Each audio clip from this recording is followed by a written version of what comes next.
La cocaïne.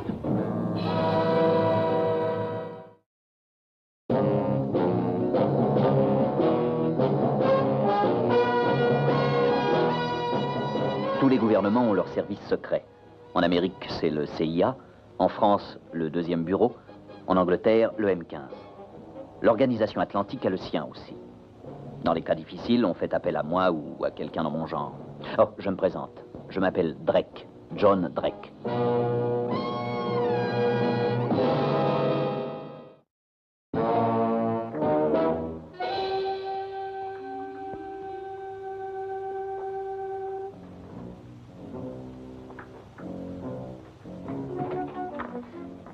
Bonjour, Drake.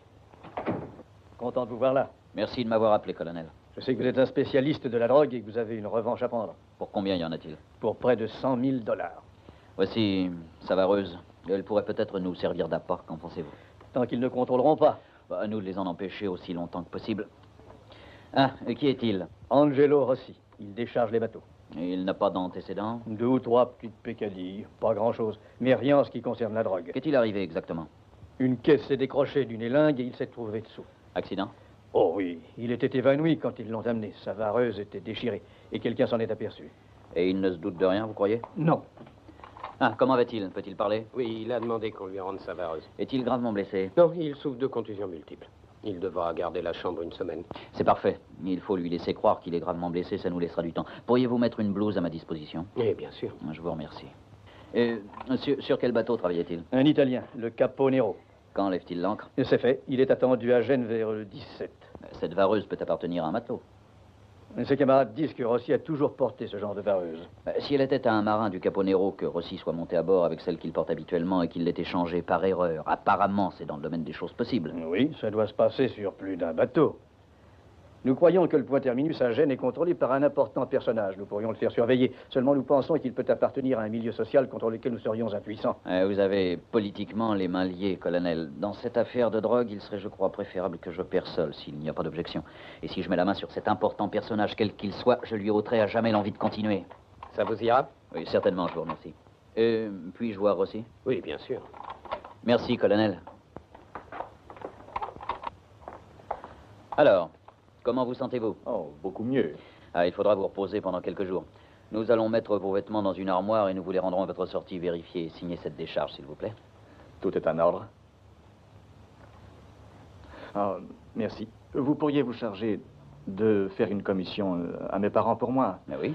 Dites-leur qu'Angelo a dit qu'il ne s'inquiète pas, que ça va très bien et que j'irai les voir sitôt sorti. Entendu, c'est tout? Ah oui, Tullio comprendra. Bon, maintenant restez tranquille et reposez-vous. Je pris l'avion pour Rome et de là le rapide de Gênes. Je pris une chambre près du port. L'hôtel n'avait rien de luxueux, mais il offrait l'avantage d'une excellente vue sur le quai où le Capo Nero devait accoster. Il ne me restait plus qu'à attendre. Le bateau était attendu vers les premières heures de la soirée.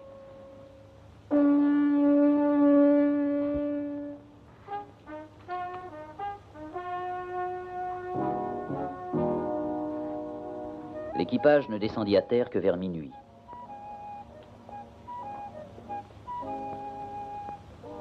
Je repérai mon homme. Un matelot de pont du Capo Nero. Il portait la même vareuse fourrée. Il ne me restait plus qu'à passer à l'action. Dalla mamma accompagnata, una giacchetta granata, ne petiglia ricamata, una gonnella cremestina e gli occhi pianenta.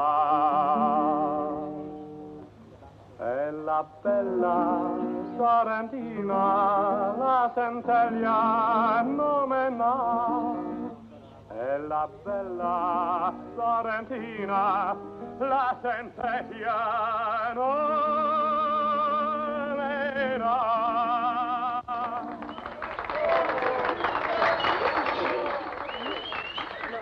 Edith, j'ai un objet d'art ici. M'intéresse pas. Une montre suisse en or montée sur 18 rubis, vous voulez voir? Non, merci, j'ai dit. Attendez, 10 000 lire, c'est un cadeau, pas vrai? J'ai déjà dit non. Oh, vous fâchez pas, quoi. J'avais marqué la vareuse dans l'éventualité d'un nouvel échange. Et maintenant, je n'avais plus qu'à attendre qu'il prenne rendez-vous avec son fournisseur.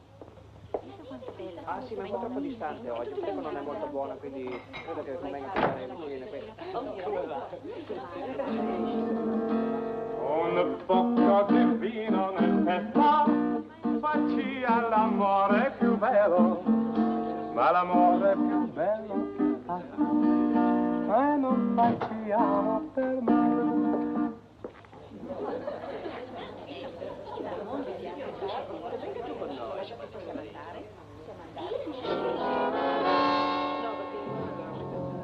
Ça y était, le contact avait été établi, l'échange avait été fait. Combien d'hommes s'étaient livrés à ce jeu depuis un an? Dans combien de ports? Combien de clients avait-il empoisonné avec leur maudite drogue? Avant de répondre à ces questions, il me fallait m'emparer de la vareuse.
Bonsoir, l'ami. Tu ne veux pas gagner un peu d'argent? Ah, si, monsieur. Alors écoute. Tu vois ce chien? Tu n'as qu'à cogner à la porte, là, à l'intérieur. Il y a un marin, il est plein d'argent, il vient de débarquer. Il peut l'acheter pour l'offrir à sa petite amie. Et combien il faut que je demande? $10, et ne te laisse pas avoir, surtout. Compris, oui.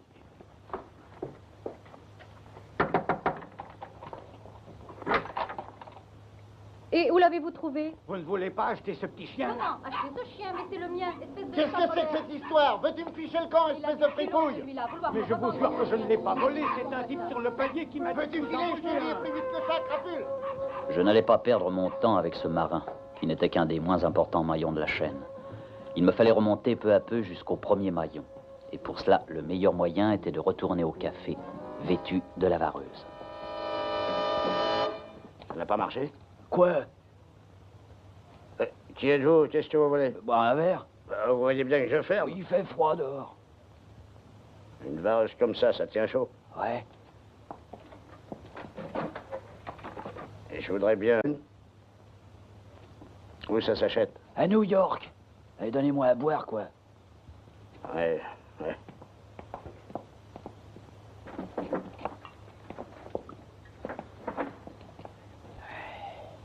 Et payez-moi tout de suite, je vais baisser le rideau. Ouais.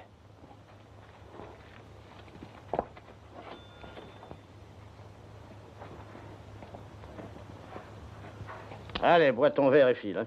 Ben, si on parlait d'abord un peu d'affaires, non? Quelle sorte d'affaires? Eh ben, d'achat et de vente. J'ai des relations à New York pour une certaine camelote. Ah, écoute, je suis fatigué, j'ai envie de dormir. Oh, T'as revenir demain, on en on parlera. peut toujours discuter. Non, quoi. non, non. Ah, j'ai peut-être une tête qui te revient pas. Tu cherches des histoires? Oh non. Non. Je reviendrai te voir demain. Que revienne ou que revienne pas, si tu savais ce que ça peut m'être égal. Je me demandais pourquoi il m'avait laissé si facilement partir. La réponse était simple. Il avait versé dans mon verre un narcotique. Et il m'avait fait suivre jusqu'à mon hôtel. J'étais pour le moment incapable de réagir.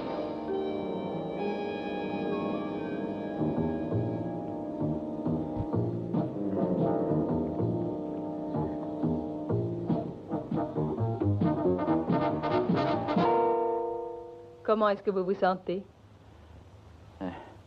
Qu'est-ce qui s'est passé? Vous vous êtes battu.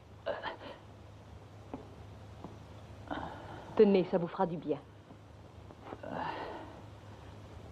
Je suis venu comment? Mon mari vous a ramassé. Vous vous êtes battu auprès du port. Oui, ma vareuse. Où est-elle? Où l'avez-vous mise? Il disait que vous leur aviez volé. Ils l'ont prise. Quand mon mari est arrivé, ils se sont tous enfuis. Vous étiez évanoui au milieu du quai et il vous a ramené jusqu'ici.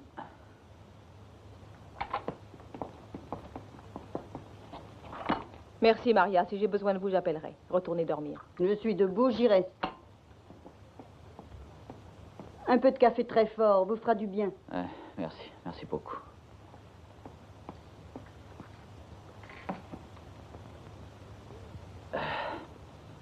Je suis là depuis combien de temps? 2 ou peut-être 3 heures. Vous vous sentez mieux? C'est du bon café. Comment vous appelez-vous? Que faisiez-vous à Gênes? Vous n'êtes pas italien?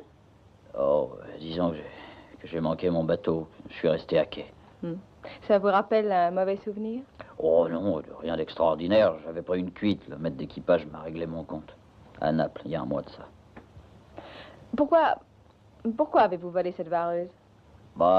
Les nuits sont assez froides ici et le gars était au chaud avec une fille. Il n'en avait plus besoin. Je peux fumer? Bien sûr.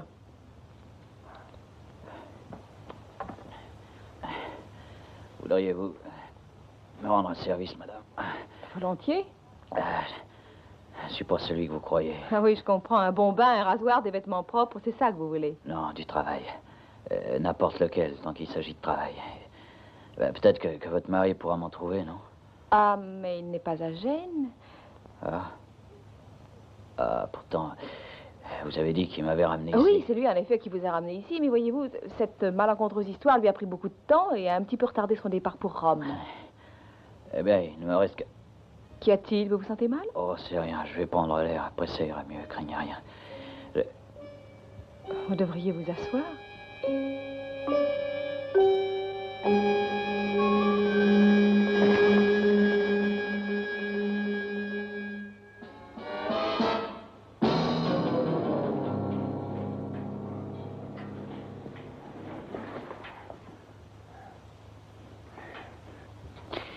Laissez ça, vous.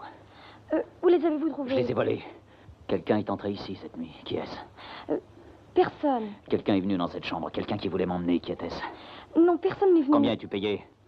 Vous étiez ivre-mort et vous avez crié. Vous devriez en avoir honte. Je n'avais pas rêvé. Cette femme existait bel et bien et son mari devait être évidemment mêlé à l'affaire. Il fallait que je la retrouve. Je cherchais dans tous les milieux, mais plutôt dans ceux que fréquente la haute société. Champs de course, salle de concert, boîte de nuit. Pendant 3 jours et 3 nuits, sans résultat. Jusqu'au moment où je rencontrai Julio Ventura, journaliste bien connu, spécialiste de potins en tout genre. Comme l'éclair ou l'étoile filante, vous apparaissez dans notre société et désespérément seul. Alors je me suis dit, Julio, il doit y avoir un secret là-dessous. Dites-moi votre secret, monsieur Drake. Moins un secret de gardien, mon cher, et mieux il est gardé. Bonsoir, comtesse. Bonsoir.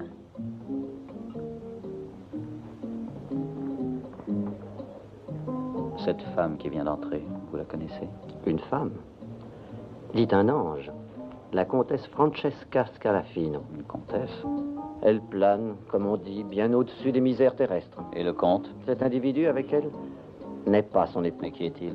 Oh, un ministre d'État, il n'est rien pour elle. Il a pourtant l'air de la serrer de près. Ah, s'exhiber avec elle doit servir ses intérêts. Mais le comte, son époux, oh, c'est un homme qui sait se placer dans les bonnes affaires. Et l'on dit que... Eh bien, il paraît... Bon, je ne suis pas de ceux qui s'intéressent au cancan. Présentez-moi. Ça va rendre furieux notre ministre. Enfin, venez avec moi. Francesca, mon cher ange, Bonsoir, vous Julio. êtes de plus en plus adorable. Permettez que je vous présente un de mes bons amis d'Amérique, monsieur John Drake, comtesse Scalafino. Le ministre d'État Giordano. Giacondo. Ne nous sommes-nous pas déjà vus, monsieur Drake? Non, et je le regrette. Comment aurais-je pu l'oublier? Oh, il ne peut y avoir cependant 2 hommes tels que vous. Extrêmement intrigant. J'étais venu dans l'espoir d'entendre parler du dernier scandale ministériel et... Quel scandale? Celui qui concerne votre ministère, bien entendu. Nous admettons la joyeuse plaisanterie des journalistes, mais... Je suis très sérieux. On dit que le Premier ministre aurait... Mais vous êtes au courant, je présume. Je vous prierai de m'excuser pour un moment, comtesse. Monsieur? Veuillez vous asseoir. Merci. Peut-être pourrais-je vous rafraîchir la mémoire.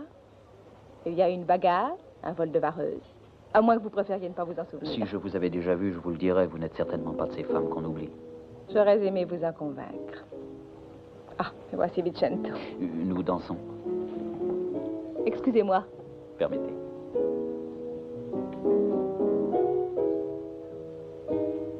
Il y a longtemps que je n'ai pas dansé. Votre mari ne danse pas? Autrefois, quand nous étions fiancés. La vie était tellement différente de ce qu'elle est. Où l'avez-vous connu? À Naples, sur le bas-port. Sur le bas-port? Oui, j'y suis née. Et jamais je ne l'oublierai. C'est un cauchemar pour moi. La pauvreté, la faim. Mon mari m'y a rencontré en train de manger du chocolat dans son auto. Volé? Bien sûr, j'étais avec des camarades. J'avais volé sa radio. Ils s'étaient tous enfuis, sauf moi. Aujourd'hui, je le vois encore. Si fort, si grand. Je l'ai suivi quand il est rentré chez lui. Il m'a épousée quand j'ai eu 18 ans. J'aimerais connaître votre mari. C'est facile à arranger. On dit qu'à Milan, tout passe par lui.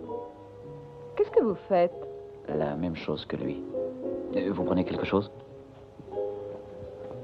Ma chère, ne regardez pas, mais je crois que le ministre d'État est sur le point de prendre un coup de sang. Vous étiez sérieux en me demandant de rencontrer mon mari? Je n'ai jamais été aussi sérieux. Retrouvez-moi dans 1 heure au bar de l'Opéra. J'y serai.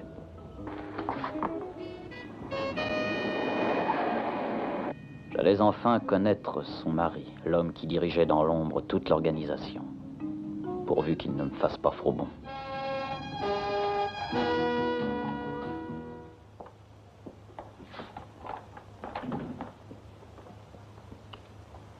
Servez-vous quelque chose à boire. Je vais voir s'il est dans sa chambre. Ah, il y a un mot ici. Hein? C'est de lui. Il s'est mis au lit de très bonne heure. Il prend dès demain l'avion pour Paris. Oh, mais il ne dort peut-être pas. Il vous recevra avec grand plaisir. Je vous remercie.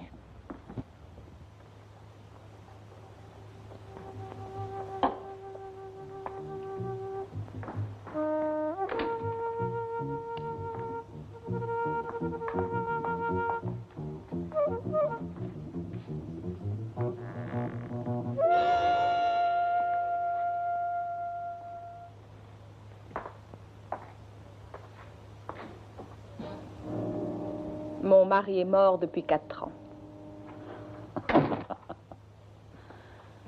Je dois vous avouer que je suis surpris que vous l'ayez maintenu en vie aussi longtemps. Non, c'est assez facile. Sa vie se passait en voyage. Je me suis contentée d'excuser ses fréquentes absences. Pourquoi? Vous croyez sincèrement que ses collaborateurs auraient obéi à une femme? Mon mari leur faisait peur. C'était un chef. Et progressivement, j'ai fait de lui un être de légende. Une très profitable légende. Quand on a connu la misère, on se soucie assez peu d'où vient l'argent. Aussi longtemps qu'on n'en manque pas. Mon mari m'a tiré du ruisseau. Il m'a traitée comme une vraie princesse. Grâce à lui, j'ai eu tout ce que je voulais. Ce sont ses clients qui payaient la note.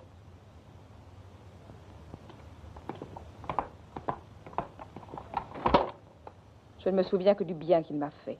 Rien n'était trop beau pour moi. Quand j'ai compris d'où provenait sa fortune, c'était trop tard. Vous n'avez jamais vu dans quel état se trouvaient ses clients? J'ai vu son état à lui. C'est à quoi je pensais en vous disant qu'il était trop tard pour me refaire une vie. Et que je suis devenue indifférente à tout. Ça me serait aussi facile de vous tuer que de vous demander ce que vous faites. Je vois. Eh bien, chère madame, nos affaires sont du même ordre. Je suis difficile à convaincre, monsieur Drake. Où croyez-vous que j'ai eu la vareuse? J'ai pris mes renseignements auprès de tous ceux du port, mais je sais à peu près tout de vos affaires. Et vous voulez me faire marcher? Vous croyez que je suis stupide à ce point? Vous avez tort de vous croire maligne. 80% des bénéfices reviennent aux trafiquants de New York. Et vous avez de la chance d'en récupérer 20, non? Vous figurez-vous que je voyage sans avoir en poche des arguments sérieux? Vous connaissez toutes les filières pour trouver la marchandise. Moi, je connais tous les trucs pour la mettre sur le marché. Je peux pour chaque gramme de drogue obtenir un prix 5 fois supérieur. Alors, on peut très bien se passer des revendeurs de New York et partager les bénéfices. Moitié-moitié. Restez ici.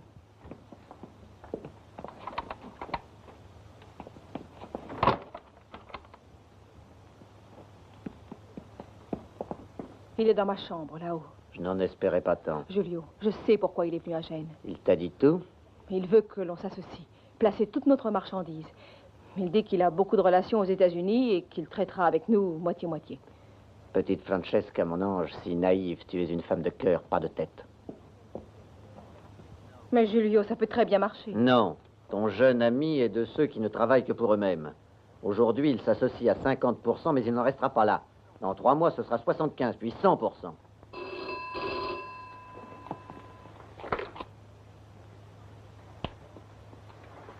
Allô? Francesca à l'appareil. Oui, allez-y. Un cadre de New York. Le cadeau pour l'anniversaire est retenu à la douane. Merci. Notre dernier envoi n'a pas été livré. Il a été intercepté. Nous allons sûrement avoir des ennuis. Ils ont certainement dû envoyer un agent ici pour tâcher de remonter à la source et...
Je suis heureuse de ne pas mourir dans le ruisseau.